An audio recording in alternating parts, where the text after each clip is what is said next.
this committee of the whole to order. And I'd like to welcome a gentleman who hasn't been here before, Mr. Greg Lachek from Hope Standard. He's filling in while Ms. Knudsen is taking a well-deserved break. So welcome, Greg. Thank you. It's good to be here. Thanks. And so I guess item 2 under the whole agenda here, approval of the agenda. Move. Okay, moved seconded. Councillor Smith, Councillor Erickson, moved and seconded. All those in favor? Contrary, motion carries. Adoption of the minutes of the committee of the whole meeting November 9th. Okay. Councillor Dival moving the calendar. Sorry, token fund. Okay. Thank you. Councillor Erickson, Councillor Dival. All those in favor? Contrary, motion carries. Now, of course, we have some ongoing discussions pertaining to the good neighbor bylaw, and maybe we'll get Mr. Forlowski to speak to Your Worship, Council, yes, thank you. Unfortunately, Donna Bellingham cannot be here. She's off, so I will be speaking basically to her subject matter area. And I would like to direct you to the report as written. We are seeking further council direction regarding regulations pertaining to rodent or other destructive animal control. There's some background material which I'm sure you've all read, and in particular, we already deal to some extent with rodent control in 2 bylaws, the solid waste collection bylaw and the good neighbor bylaw. And the staff does advise and propose that the best place, should council decide to make policy decisions with regards to further rodent control or pest control bylaws, that the place for that would be the good neighbor bylaw. And if you look on page 2, the second paragraph after the bullet states that in regards to the solid waste collection bylaw and the good neighbor bylaw, currently the regulations as written are vague and certainly difficult for staff to enforce. So clear regulations need to be put in the bylaw, if council so decides to change policy, for all citizens to understand. And in particular then, if we go on to consider direction required, which is paragraph B. And Don has laid out some examples, and they relate to measuring tools. So as council, when you move forward to decide on policy, for example, birdhouse, or feeding, or not feeding, or accumulation of, for example, compost, there have to be sort of firm measurements or criteria that the staff can apply if enforcing a bylaw or policy that council decides. So, for example, what is deemed to be an accumulation? What staff may feel is acceptable is not necessarily what others deem acceptable. And this can also be meant to, between neighbor and neighbor. One neighbor might assume accumulating a bunch of grass clippings to this amount is acceptable, whereas another may not, considering that it is known that grass clippings are nests for rats. And the majority of our rats, it's felt in Hope, tend to come from those accumulation of grass and yard waste clippings that are dumped outside of private properties. Another example, in reference to bird feeders. Does council wish to permit bird feeders? If so, bird seed will gather on the ground below the feeder. What measuring tool can we put in place that would provide staff with a tool to deem this as a ticketable offense for an accumulation? Really, thought should be given then in items like that or issues like that. A policy can either be full on or full off. It's tough to measure an accumulation that would warrant a violation. So council can decide, potentially say, as a policy matter, we want to allow bird feeders. Unreasonable, perhaps, or we will allow bird feeders, and the status quo has been the case now will have to remain in place, where it's a neighbor-to-neighbor relationship, or some manner can be achieved as far as trying to legislate or make some policy regulation in that regard. Same with feeding of squirrels, open tray feeding, plate feeders, etc. It can be very difficult for staff to regulate these behaviors if a policy decision is to strictly control those activities of private individuals on their private property. And open composting. Again, policy decision, do you ban it? Do you not ban it? And if not, and you decide to control it, it can be difficult. And staff need to be, given that you do want a policy to control it, and then we will work to try to get the measures in place, albeit we have to say now it's very difficult to do, because largely it involves regulating relationships between neighbors. So we have conducted research and found that in most municipalities do not deal with rats or vermin or rodent control measures by bylaw or policy.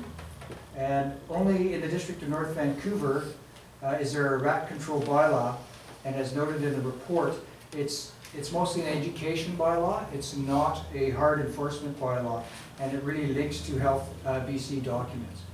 And I think that's a direction council has relayed to staff earlier in this regard, in that we're to be very educational and forward-moving as far as trying to give the public the tools to help themselves, and that seems to make a lot of sense. And there was a summary of the particular measures that North Vancouver has suggested in relation to rats. So at this point, I believe we also have Mrs. Judy Ballinger. And if you so wish, your worship, you may undertake to listen to her if she has anything more to say before you deliberate. Absolutely. Yeah, Ms. Bellinger, if you'd like to, I know you've spoken to council before, but. Yeah, right. Thank you. I just wonder, okay, as you were saying in regards to neighbor, now if you've got neighbors that are not compliant or they don't want to go along with what you have to ask and reduce the consumption of the feed that they're putting out. Now that impacts on our property. Not only do they get into the house, but they destroy the area, they spread disease. And that is a concern on my property. So my thoughts against it are that there should be something in the bylaws to limit the amount that's going out. And even these bird feeders with a big catch basin, you get numerous birds on them, they swing with the wind, and everything falls to the ground, and then you have rats underneath. And so, you know, in the last 2 years, it's run us $2,500. So I'm wondering if town council is going to take that off of our taxes, because I can't afford $2,500 every 2 years in rat control. So, you know, and the neighbors seem to figure that it's their right to feed these squirrels, to feed the birds. And it's creating real health problem is what it's creating. And gee, we've had great big house rats on our patio. Well, luckily their patio is up higher than ours. Ours is a ground level. So if we're walking outside, you've got bare feet or children visiting. Kids can't be out there with bare feet. You know, they're picking up all sorts of E. coli, botulism, salmonella, all sorts. So yeah, I have a real issue with that. And and besides that, I don't think that they need to be fed, these animals. We're actually feeding them and harming them in the long run. And putting up poison boxes isn't doing any good, because then that just goes around and around in that eco circle. You know, I poison the rats, the coyotes come along, they eat the rat, they die, you know, and it's a vicious circle. So, yeah. So I asked council to think about that part of it. And, you know, the cost factor, if you have a neighbor that's not too friendly. So, yeah. But thank you. Okay, thank you very much, Ms. Bellinger. Now, obviously, any decision that council makes, we have to think of enforceability. And I think given the amount of rodent infestation some areas have, I think, personally, I think that all ban on bird feeders and outdoor feeding of wild animals would probably be a prudent way to go.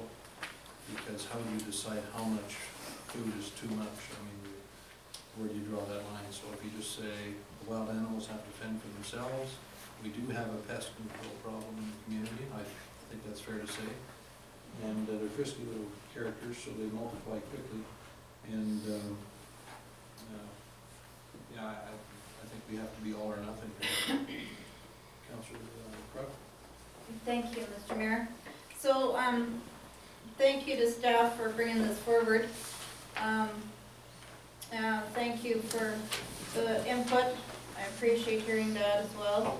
And part of that information that I've heard over and over again in the district, and actually after the last time that Judy was here and this discussion came forward, there was other people that approached me out in the community to really heighten my awareness as to how many issues they were having also. So it wasn't, 3 or 4 people, it was more like 30 people. So how many people aren't telling us those issues? And just because in 1 or 2 areas people say, oh, I moved something and I didn't see anything, doesn't mean it's not prevalent in another area. So, and I myself have had issues with rats in our garage and whatnot, and frankly, I don't feel like putting poison out because it seems to be the most effective, but there's cats and there's dogs and there's birds and everything else. I don't want them dying on account of the fact that we're trying to, control a rodent issue. So, one thing I did like about the bylaw when I read it a couple days ago was that I like that Vancouver had a suggestion in their literature, their educational literature at least, about the size, what people can be doing about bird feeders, because there's one element in our community that is really avid bird watchers, and they're nature people. They like to go and they also feed them. My neighbor I had for 17 years fed them. Sadly, they pooped on my vehicles, but nevertheless, she did feed them. And we didn't discourage that because we felt that that was her right in her yard to do as she chose. It didn't infringe on my property, and it didn't really cause any great discomfort or cost. What we have here, to me, is more of a health issue in terms of these things procreate quite quickly. And so there's been quite a few issues, and there was something on the CBC News as well, and they showed a place in Vancouver where they had abandoned backyard, and there was about 4,000 of them. And it was hideous. Not because they were rats and there was 4,000, but to see how quickly this can become a huge issue in the community. It's not really something that we should ignore, and so I'd like to see something happen, but I don't know if we should do it tonight. I know that we need to do it, but I'm wondering if we shouldn't have, or if I could suggest that we have a little sidebar task force of a few of us that could really look into some really good recommendations. Hope's been a leader in a lot of different things in the community through people really wanting to do a good job and getting some proper things in place for our community. This is really one of them. I don't want to infringe on everybody's rights to do things, so I would like to do this really right. And I realize that staff has done some work on here. That's a good starting board, but I don't think it's the be-all. I think we need to do a little bit more. Thank you. Councillor Erickson? So, If I may, can I say a couple of things? Yeah, in a moment. So I have a little problem with this issue with rats. I have a farm, and about 2 years ago, we started getting rats coming in. And I have a hayloft, I have grain, So you're gonna ban me from having hay and having grain sitting out there? But I have traps all the time set. So they put peanut butter on them, onions, whatever. And so I have a regular control that I keep checking all the time. We don't, I get once in a while, I get one over. For a while, like a couple years ago, I got a lot. I'd get 13 or 14 in one swoop, fall swoop as I went through. But now it's only once, maybe a month or 2 or 3. Otherwise, just having a simple trap out set in your garage or somewhere we see it. I just can't see us banning bird feeders. When you see a lot of these elderly people, they get a lot of enjoyment out of the bird feeders. I don't know how you're gonna ban me from having grain and having hayloft when you have to feed your cattle. But I think each person has to do this intelligently and realize that it's a problem and just deal with the problem on your own place. That's my point. Thank you. Well, we are complaint driven, so and the good neighbor bylaw would fall under that if there was an issue in your neighborhood. Julie, have you filed a complaint with the District of Hope for the bylaw enforcement officer to go out? I'm just wondering, like, this is all around enforcement, right? So if we say, Actually, he said that isn't part of his job, but to kill off as many squirrels and rats as we can. That was basically it. because I'm just wondering, I'm in agreement with Councillor Erickson that I don't feel a desire to, yes, I'm just wondering how we can do the educational component around it, look at how we can do enforcement when need be, but I don't think that we can do a fall swoop and say, no more bird feeders, no more of this or that. But I do think that we're moving towards better education around it. And continual complaint when there's an issue with your neighbor who's not complying to being a good neighbor. I think a lot of it too is just education. A lot of people probably would not guess that a compost pile with organic leftovers from the kitchen and grass that's, obviously heats up as it decomposes is a natural home for rodents. I'm sure some people probably don't think that is the case, but if they're given the information that it is the case, they would probably just do the right thing and not follow that practice. So a lot of it is just pure education. But I'm personally, I think it's a big enough problem that an outright ban on bird feeders and outdoor feeding of wild animals is the way to go personally. And we could always revisit it once the problem's dealt with, but there's some areas where it's a huge problem.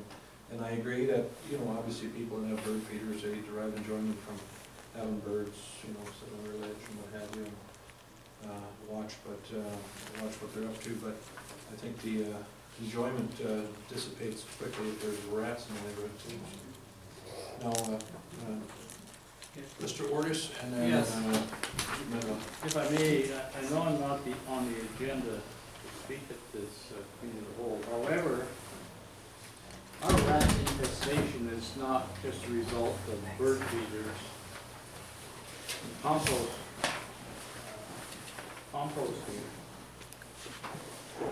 I believe the rat infestation has increased over the past few years because of vacant and unattended buildings.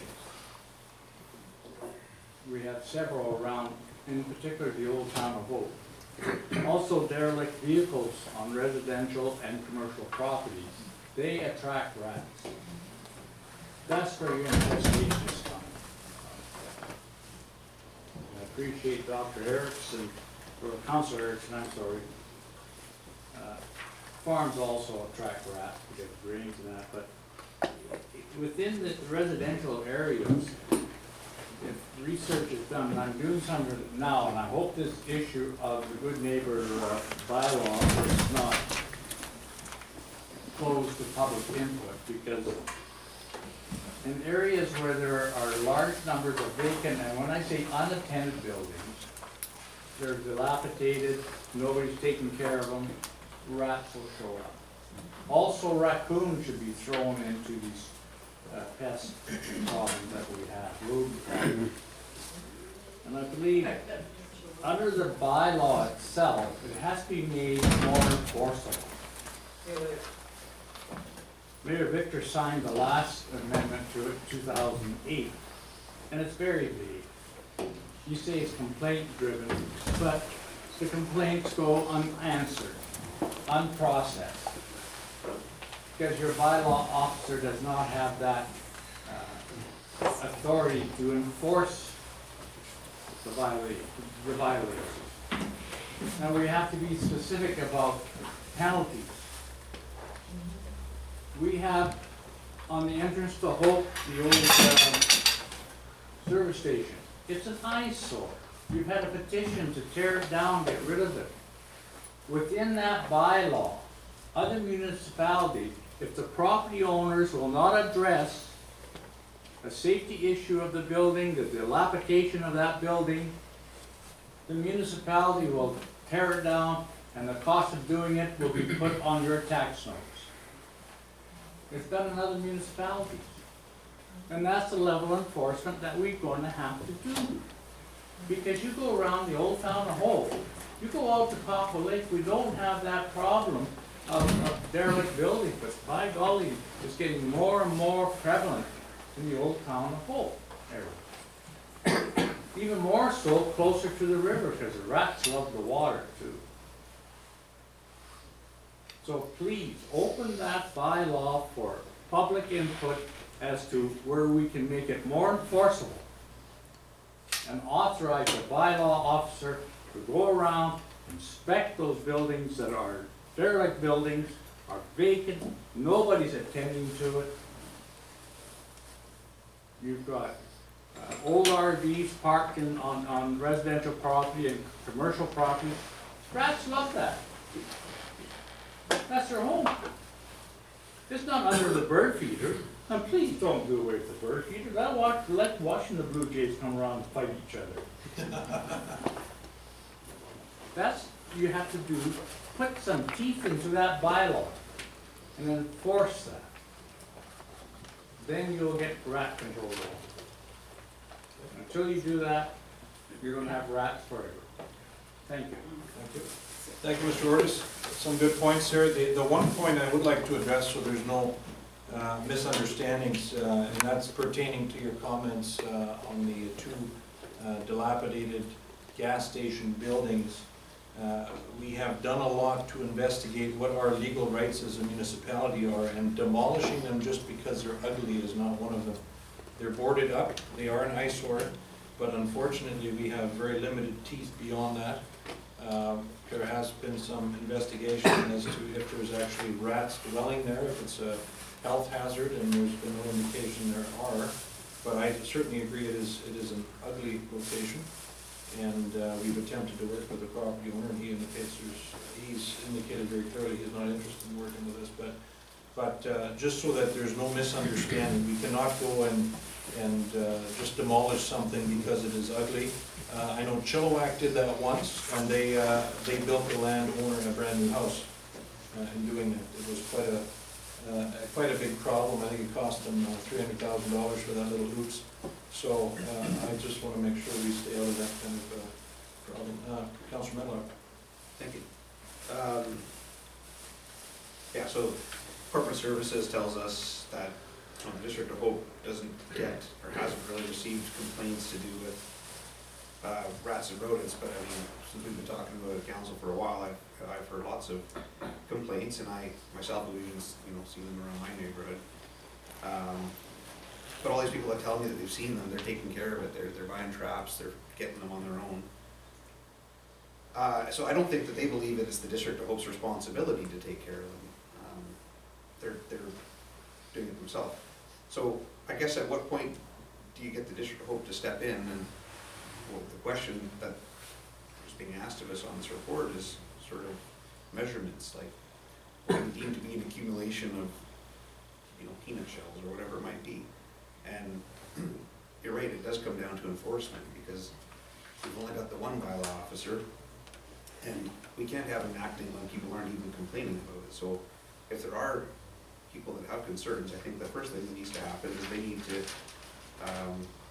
file a formal complaint, At that point, the bylaw officer can investigate, and then we'll see what we're talking about here.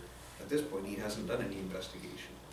So before we can start banning things and saying, well, that's the problem, is all these bird feeders or grain or whatever you're talking about, we can't just ban that. We need to find out if that's even a problem, or if there's anything that we can even do about it if that is the problem as a district approach.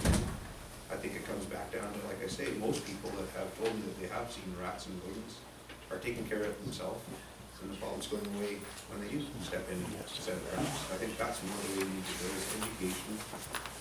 There was, Mr. Smith provided information on what type of traps are available and how to use them and all that, so that sort of thing is what we can do to help as a district to pass the information on to the community. I don't think banning bird feeders or any of those sort of things is what we should be doing, especially now that we don't really have any true information on it. Thank you. So I think we're kind of all in the same general realm of we understand that there most likely is an issue. We don't know to really what extent. We don't know what our responsibilities as a district are, except for I as a person know that my responsibility up to the district is to make sure that if people are complaining about things, if there's something we as a council can do, then I think that's our responsibility. But anyhow, in saying that, enforcement is an issue, yes, but we also have bylaws in the community that we rarely enforce. We still have them because when indeed there is a complaint, we do look after that to the best of our ability, such as parking and other issues. I think that if we do set up a little task force, that we can maybe Mr. Ortis's comments about public input aren't so bad. I think that's a good opportunity to hear some solutions out there, if there are some. And I would certainly like to see that occur. And maybe we can move forward on some solution. It might not be a bylaw. It might not be an enforcement that the district takes on.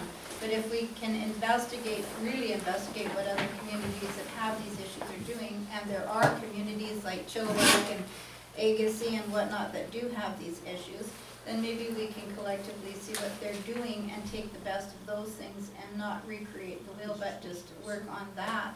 I would like to see us do something, because I don't want to see us talk to death about stuff and then not do it, because I want us to really make sure that the district is well looked after to the best of our ability. So I'd like to see that happen. And one more comment, Mr.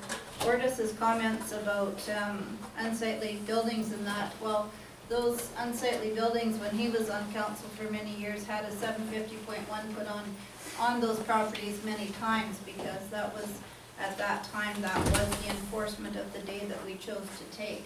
So just like then, we currently don't like to be heavy-handed with people today either. We like to make sure people try to do the best they can with their properties as well. Okay. Yes. Sorry, may I make a suggestion? And staff has been listening clearly to council. It may be a good exercise if I could suggest that we create a poll or create an input device for the public and ask them what they would like to see as far as rodent or pest control. A, if they see it as a problem. B, what are the problems? And C, what they would suggest we could do to solve the problems. And that may be a step forward to getting some data that council is clearly seeking and staff, and then we can maybe focus together our efforts in seeing what can be done within reason so council can make the best decision possible. When you say weekend, are you talking about the public or? The public, that is correct. And then we can report that input back to council, and then this conversation can carry on as far as trying to best address this issue. So we would table this for now, or what?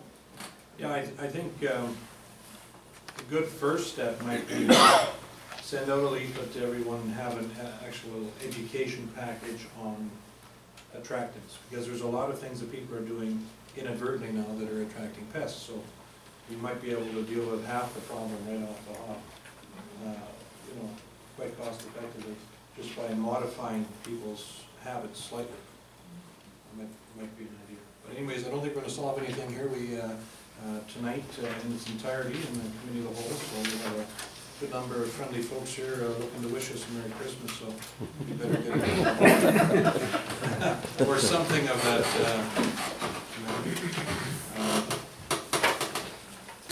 So is there an action item we want out of this? Immediately, or do we just talk about it at the next committee of the whole meeting in January? We should have some sort of action I don't know item. what we could do at this point. Do we need to do something to allow John to do, or can we just?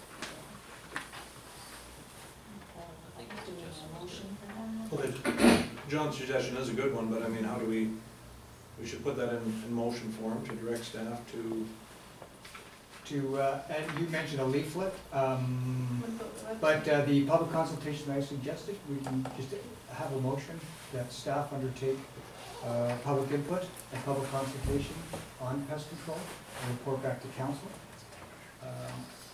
And if we say end of February, that should be enough time. Okay, I'd like to make that a motion, I like to and, see that. yeah, because we have the website and the newspaper and whatnot, we have some other avenues we can use as well. now the information that Ms. Bellingham included in our council package here is some valuable information as to potential attractants. Could we put that in letter form and then have it available at the front counter if people are interested? We'll do even better than that, your worship. We'll have that at the counter, we'll put it up on the website, we'll get it out social media and in the Hope Standard. Yeah, I think it's good little free advertising for this product. Okay, I guess we'll move into the regular council meeting. Yes, I think it's an agreement of council, right? Everyone's in agreement? Yeah. Minor direction. Okay. Full house tonight. Okay, I'd like to call this regular council